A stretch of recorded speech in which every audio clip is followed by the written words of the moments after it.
Hello guys and welcome back to my YouTube channel and it's been a long time since I've posted a video. So we are going to talk about the next week market like कि अगले हफ्ते कैसी market रह सकती है। तो जैसे कि हम देख पा रहे हैं निफ्टी के अंदर हमें काफी टाइम से सेलिंग प्रेशर देखने को मिल रहा है एंड वीकली बेसिस पे भी निफ्टी में रेड कैंडल बन रही है और एक कंसेक्यूटिवली थर्ड कैंडल बनी है। एंड जैसे कि हम देख पा रहे हैं कि निफ्टी के अंदर हमें काफी बड़ी कैंडल देखने को मिल रही है जो कि इलेक्शन के टाइम की है। एंड ये वाली जो कैंडल है ये लगभग 21,252 रुपये है जो कि यहाँ से 1000 पॉइंट नीचे है। तो क्या निफ्टी हमें 1000 पॉइंट और नीचे देखने को मिल सकती है या फिर निफ्टी यहाँ पे वापस थोड़ा कंसोलिडेट करके वापसी ऊपर जाएगी? तो ये इसके बारे में हम बात करते हैं। तो जैसे कि हम देख पा रहे हैं आज काफी ज्यादा प्रेशर रहा स्टॉक्स के अंदर एंड अगर हम बात करें आज नए स्टॉक्स की लिस्टिंग थी एफएनओ के अंदर यानी कि काफी स्टॉक जो कैश के अंदर ट्रेड होते थे वो अब एफएनओ के अंदर आए और काफी स्टॉक जो एफएनओ में ट्रेड होते थे वो अब एफएनओ से बाहर हो चुके हैं। तो उसमें जैसे इरेडा है, इरेडा आज एफएनओ में उसका पहला ट्रेडिंग सेशन था इरेडा।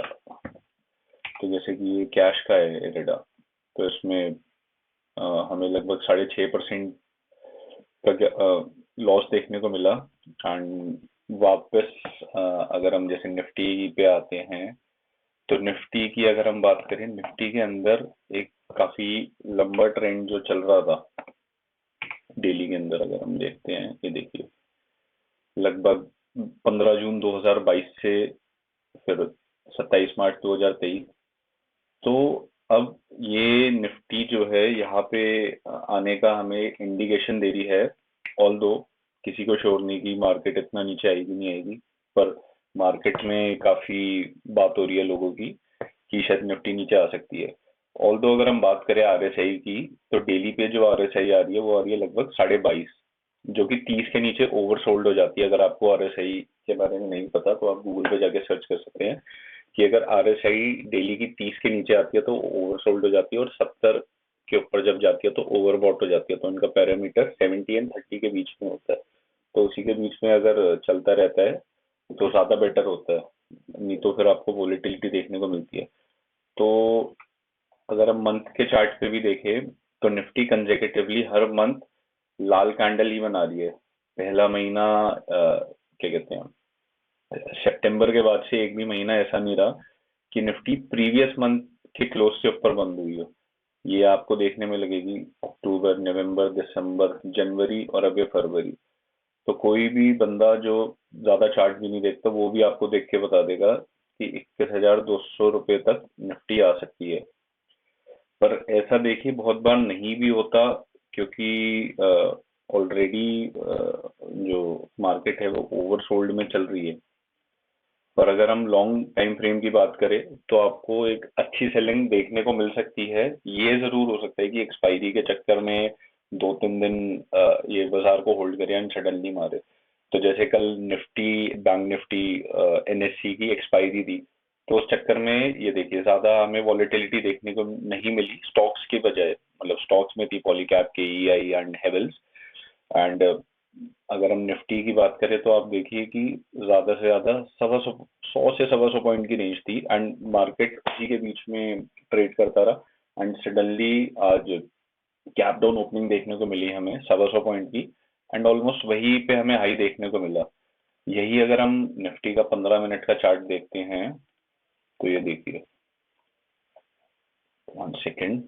हाँ जी, तो ये देखिए कल जाते जाते निफ्टी हल्का सा ऊपर बंद हुई पूरे दिन सेलिंग होने के बाद।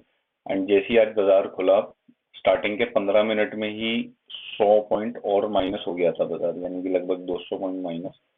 एंड उसके बाद फिर बाजार पूरा दिन ही हमें अक्रॉस स्टॉक्स माइनस में देखने को मिला एंड फिर आपको सेलिंग कंटिन्यू होती हुई देखने को मिली। एंड जो आज का लो रहा वो रहा लगभग 22,108 रुपये एंड उसी के आसपास हमें क्लोजिंग देखने को मिली।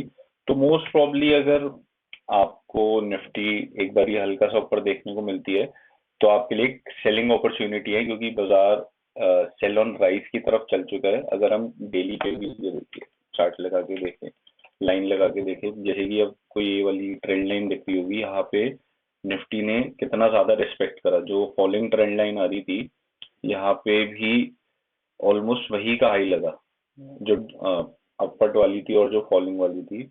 ऑलमोस्ट वहां पे आने के बाद आपको निफ्टी में काफी अच्छा सेलिंग प्रेशर देखने को मिला। फिर यहाँ पे काफी दिन बाजार ने कंसोलिडेशन करा, लेकिन जैसे ही बाजार इसके नीचे खुला, आपको एक दिन भी बाजार ऊपर नहीं जाता हुआ देखने को मिला प्रीवियस डे के हाई से। एंड उसका रिजल्ट ये रहा कि आपको ये जो फोर्थ कैंडल है, क्योंकि इस हफ्ते में 4 ही ट्रेडिंग सेशन हुए थे, क्योंकि महाशिवरात्रि की छुट्टी थी वेंसडे के दिन, तो 4 ही कैंडल मिलेगी आपको। एंड चौथी कैंडल में इसने अपना मेन सेलिंग प्रेशर दिखाया और निफ्टी लगभग 420 पॉइंट माइनस में बंद हुई है।